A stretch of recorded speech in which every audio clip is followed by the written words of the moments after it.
आज का जो सेशन है जिस पे मुझे दावत दी गई थी वो ये था इस्लाम का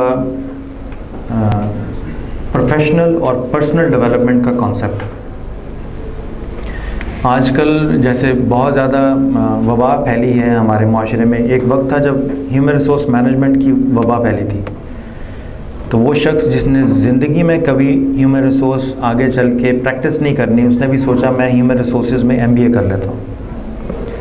उससे पहले एक वबा फैली थी कि MBA IT की, कि जिसने ज़िंदगी में कभी कंप्यूटर को देखा भी नहीं है उसने भी MBA IT किया था कि हो सकता है इससे मुझे अच्छी नौकरी मिल जाए और मेरे जो माशी मामला था वो सारे हल हो जाए।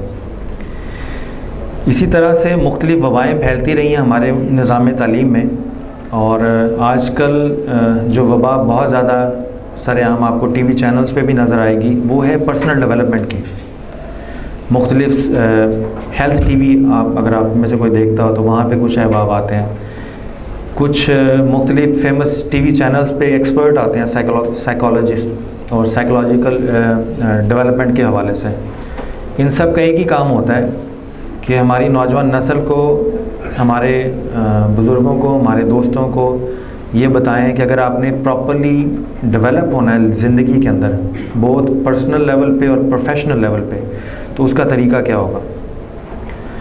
तो इस हवाले से मैंने सोचा कि आज का टॉपिक रखते हैं Islam on personal and professional development, ताकि आपको ये पता चल जाए कि जो TV में या मुख्तलिफ़ स्पीचेस में, सेमिनार्स में या पाकिस्तान में मुख्तलिफ़ ट्रेनिंग वर्कशॉप्स कंडक्ट करवाने वाली मुख्तलिफ़ कंपनियां खुली हैं, उनके तरीक़ाए काम में और इस्लाम के तरीक़ाए काम में क्या फ़र्क है बेसिकली।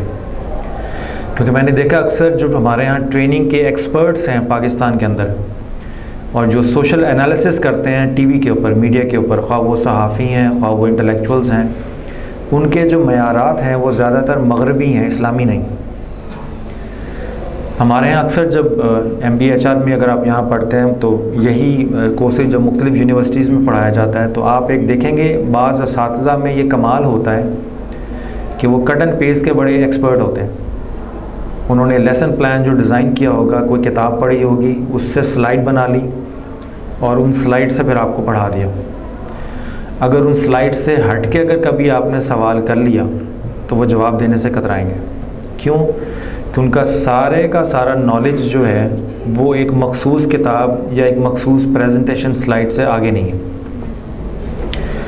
वो बुलेट पॉइंट्स में बात करने के तो एक्सपर्ट हैं, मगर कॉन्सेप्चुअल क्लैरिटी नहीं है उनकी। अगर आप उनके सामने से ये हटा लें किताबें और उनके सामने से मल्टीमीडिया की फैसिलिटी हटा लें तो उन्हें बोलने में दुश्वारी होगी बहुत ज़्यादा। तो अगर आदमी कॉन्सेप्चुअली क्लियर हो, अगर उसको पता है कि अच्छाई और बुराई का मेयार क्या है, तो कभी उसको बग़ैर स्टडी एड्स के या प्रेजेंटेशन मटेरियल की डिलीवरी की एड्स के अगर कभी अपनी बात करनी पड़ जाए तो उसको दुश्वारी नहीं होती। और जिस आदमी के कॉन्सेप्ट्स क्लियर हैं, जिस आदमी की बुनियादें मजबूत हैं, वो आपके सवालों जवाब को अपने पढ़ाने से ज़्यादा अहमियत देगा, क्योंकि उसकी कोशिश होगी कि आपके जहन में जो उलझन है वो उसको दूर करें। उसके जहन में ये नहीं होगा कि ये सवाल कम करें ताकि कहीं इनके सवालात से मेरे लैक ऑफ नॉलेज जो है वो एक्सपोज ना हो जाए, मेरी कम इल्मी ना पकड़ी जाए। तो अपनी कम इल्मी को छुपाने के लिए अक्सर व बेशतर अक्सर ट्रेनर्स, अक्सर असातिज़ा ये सवालों जवाब को इनकरेज नहीं करते हैं और कोशिश करते हैं कि सिर्फ बुकिश नॉलेज या वो जो एक ख़ास डायरेक्शन है नॉलेज की, सिर्फ उसी के इर्द गिर्द अपने मौजू को रखें और आपको डिलीवरी दे दें। तो इस पॉइंट ऑफ व्यू से मैंने सोचा कि आपको आज के सेशन में, मुख्तसर सेशन में, मैं आपको वो चीज़ें दे दूँ जो आपको अक्सर किताबों में नहीं मिलेंगी। और जब आप ये चीज़ें सुनेंगे तो फिर आप ख़ुद से डिसाइड कर सकेंगे कि क्या ये वाकई किताबों में अवेलेबल हैं या नहीं। अगर अवेलेबल हों तो मुझे भी गाइड कीजिएगा, मुझे भी ज़रूरत है किताबों की, मैं भी अच्छी किताबें पढ़ने का शौक़ रखता हूँ। तो मेरी आज की गुफ्तगू के ये सारे पॉइंट्स अगर किसी एक किताब में आपको जमा मिले तो मुझे भी ज़रूर गाइड कीजिएगा ताकि मैं भी उस किताब से फ़ायदा उठा सकूँ। मगर जो आज की डिस्कशन है ये मेरे कई पिछले 15-20 साल का तजर्बा निचोड़, प्रैक्टिकल एप्लीकेशन, फिर उसमें कुरान पाक का मुताला भी शामिल है, इस्लामी उलूम का मुताला भी शामिल है। और वेस्टर्न सोर्सेज का, सेल्फ हेल्प साइकोलॉजी का, उसका भी सारा निचोड़ इसमें आज आपको दे दूंगा। आज आपको कॉन्सेप्ट्स बता दूंगा और उन कॉन्सेप्ट्स की बुनियाद पर आपको मेरी मोहताजी नहीं रहेगी। अक्सर डिलीवरी जो डिस्कशन सेमिनार में होते हैं वो इस तरह से होते हैं कि आपको इन्फॉर्मेशन इतनी दे दी जाती है कि आप इंजॉय करते हैं, मगर उन इन्फॉर्मेशंस को लेके जब आप अकेले बैठते हैं तो आप डिसीजन करने के काबिल नहीं होते, क्योंकि मैंने आपको टूल्स बहुत दे दिए, उनके इस्तेमाल का तरीका नहीं सिखाया। तो हम कोशिश करेंगे कि आज की गुफ्तगू में कॉन्सेप्ट्स पे बात हो, ताकि आप अकेले भी बैठें तो अपने मसाइल को और मुख्तलिफ़ मामलात को एनालिसिस करके ख़ुद से हल कर सकें। मेरे यहाँ से जाने के बाद आपको मेरी मोहताजी ना हो। अगर मेरे यहाँ से चले जाने के बाद आपको मेरी मोहताजी महसूस होगी मेरी बातों को इवेलुएट करने में, तो फिर मैं समझूंगा मेरा सेशन यहाँ कामयाब नहीं है। वो फिर मेरी कम इल्मी होगी या मेरा नुक्स होगा। और आप कोशिश कीजिए कि कॉन्सेप्ट्स पे ज़्यादा ध्यान कीजिए। कॉन्सेप्ट्स अगर आपकी जहन में बैठ गए, अच्छी तरह से समझ में आ गए, तो फिर आप लोगों के मोहताज नहीं होंगे, फिर आप लोगों को ख़ुद से इवेलुएट करने की पोजीशन में चले जाएंगे।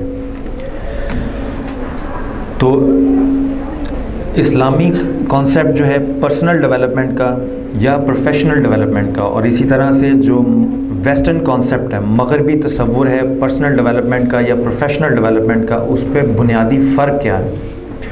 तो उसमें जो बुनियादी फ़र्क है वो नंबर 1 ये है। अब अगर आप लिखना चाहें ये पॉइंट्स, जिन लोगों के पास नोटबुक्स हैं वो लिख लीजिए, फिर उस पर डिटेल डिस्कशन मैं आपको कर दूंगा कि जो मगरिब का एंटायर सेल्फ हेल्प साइकोलॉजी, या अगर आप मार्केट में जाएं तो आपको पर्सनल डेवलपमेंट के ऊपर अंग्रेज़ी में बहुत ज़्यादा किताबें मिल जाएंगी। उन सब का मेन फोकस और एंटायर फोकस और फाउंडेशन उसकी वो ये है कि एक अच्छा इंसान, अच्छा शहरी कैसे पैदा किया जाए। वो अपने मुल्क और अपने मुआशरे के लिए एक अच्छा सिटीज़न पैदा करना चाह रहे हैं, ये एंटायर फोकस है उसका। और जब आप इसको इस्लाम से, इस्लामी तालीमात से कंपेयर करेंगे तो इस्लाम का entire self help development, personal development या प्रोफेशनल डेवलपमेंट का एंटायर फोकस अच्छा शहरी पैदा करना नहीं है, बल्कि अच्छा इंसान पैदा करना। ये आपको मेन डिफरेंस नज़र आएगा। नंबर 2,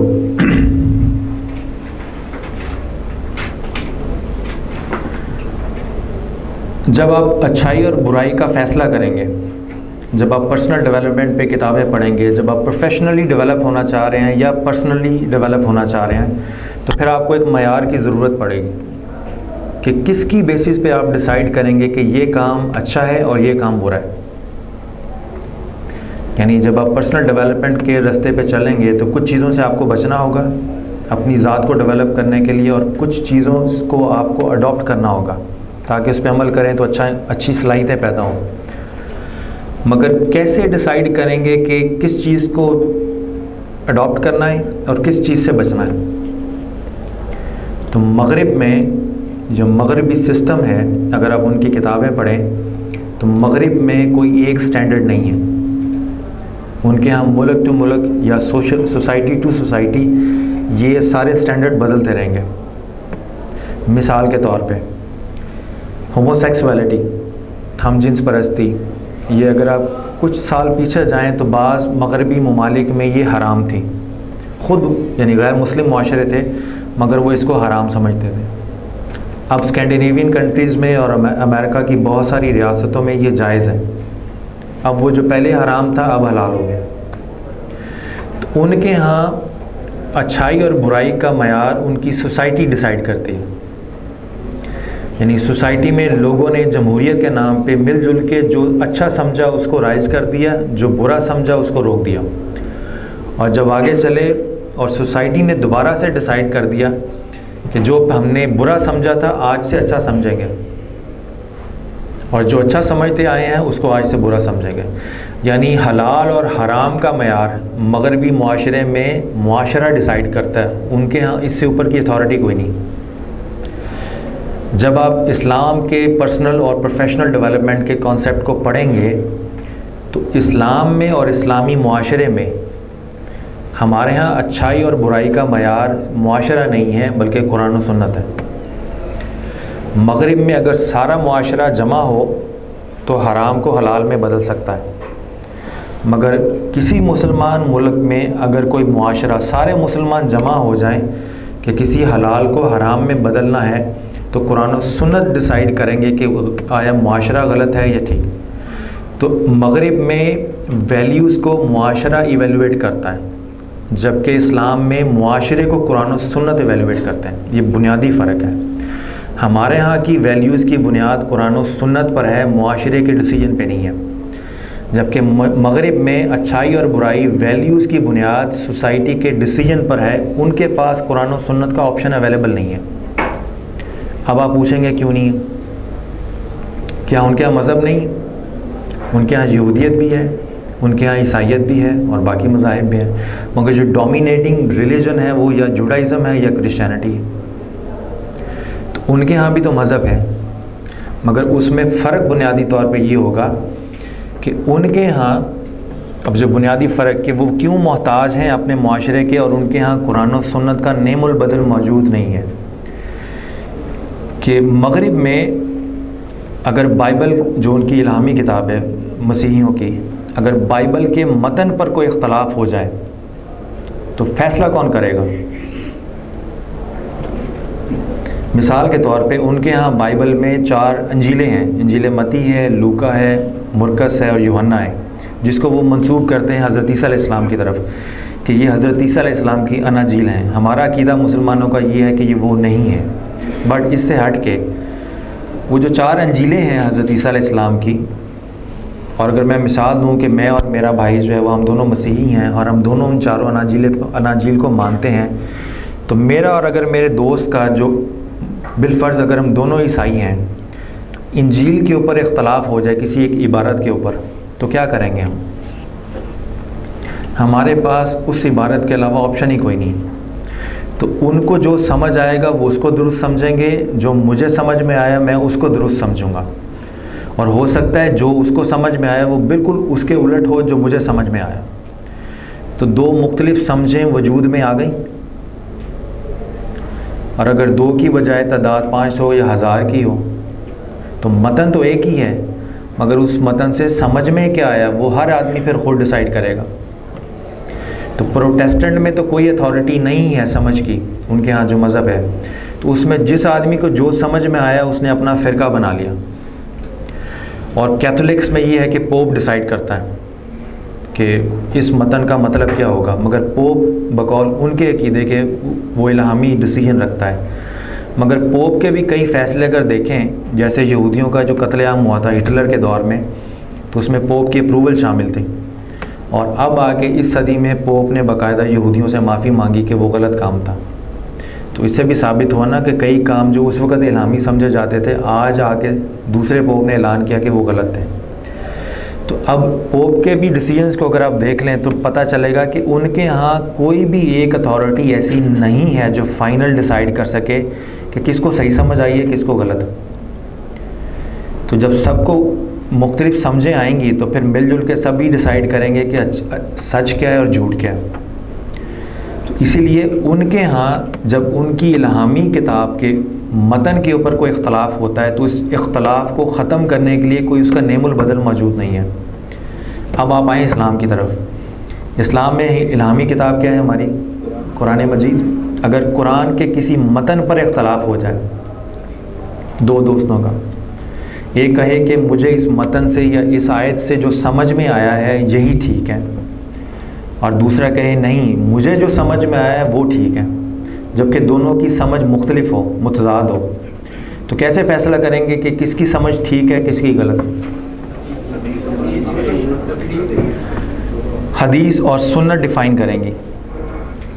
अब इस्लाम में और बाकी जितने मज़ाहिब दुनिया में मौजूद है उसमें एक बुनियादी फ़र्क है कि जितने मज़ाहिब के पास उनकी जो इल्हामी किताब है जो उनके बानियों ने उनको दी, उनके अकीदे के मुताबिक वो सिर्फ़ मतन दिया उन्होंने, मगर जिस पर वो नाजिल हुई थी वो किताब उसको क्या समझ आया, यानी हज़रत ईसा अलैहिस्सलाम पे जो इंजील नाजिल हुई थी तो उसको जो आपने अपनी ज़ुबान अक़दस से, ज़ुबान मुबारक से फ़रमाया, तो उस दौर के जो सहाबी थे हज़रत ईसा अलैहिस्सलाम के, अगर उनको किसी जुमले की या किसी कॉन्सेप्ट की समझ नहीं आती थी तो वो किससे पूछते?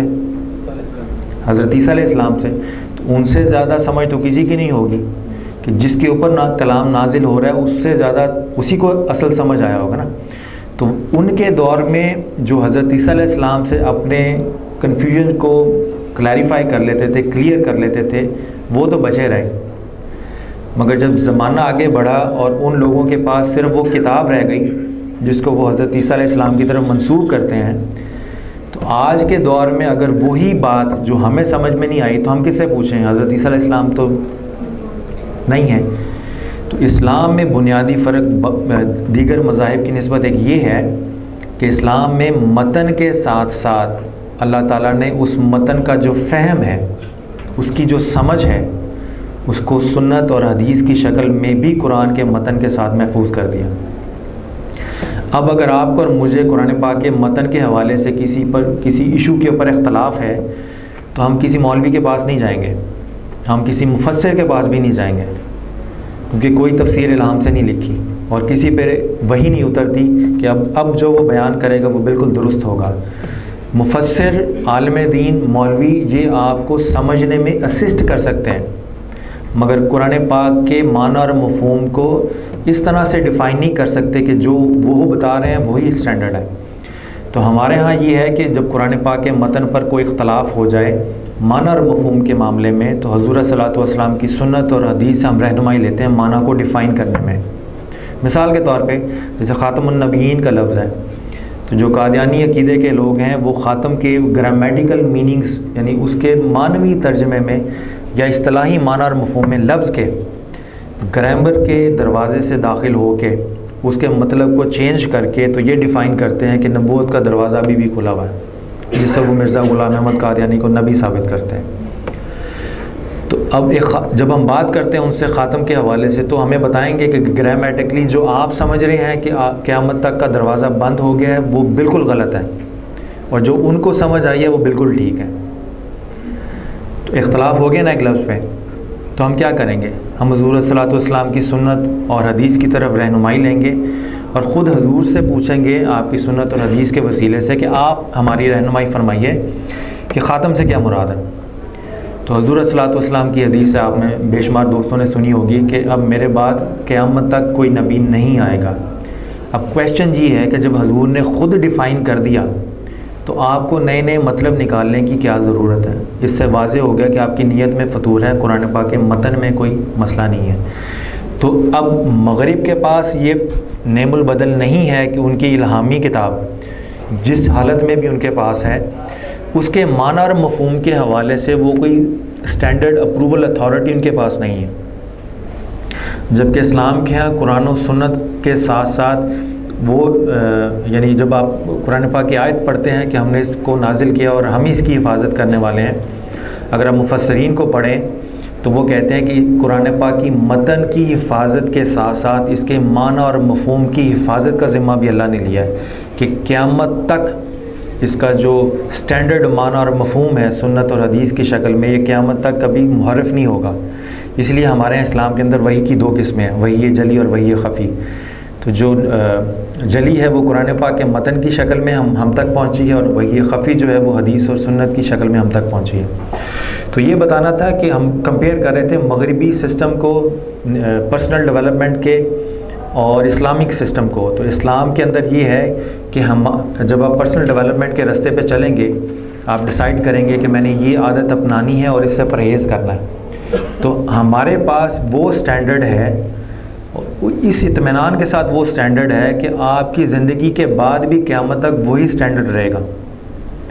मगरिब में जो लोग कभी हलाल को हराम या हराम को हलाल समझते थे, अगर वो आज के दौर में हों तो बेचारे ख़ुद परेशान हों, क्योंकि जिसको वो हराम समझते रहे हैं आज वो हलाल है, और जिसको आज हलाल समझते हैं वो पहले हराम होता था। तो बहैसियत मुसलमान होने के आपको अपने सोर्सेस में ये फैसिलिटी हासिल है कि आपके बाद भी क़यामत तक हलाल और हराम क़यामत तक डिफ़ाइन ही है। तो आपका जो आज का डिसीजन होगा वो क़यामत तक जो भी मुसलमान कुरान और सुन्नत को पढ़ेगा वही डिसीजन लेगा। जो अच्छाई आज डिफ़ाइन 1400 साल पहले हुज़ूर सल्लल्लाहु अलैहि वसल्लम ने डिफ़ाइन कर दी है वो क़यामत तक वैसी डिफ़ाइन रहेगी।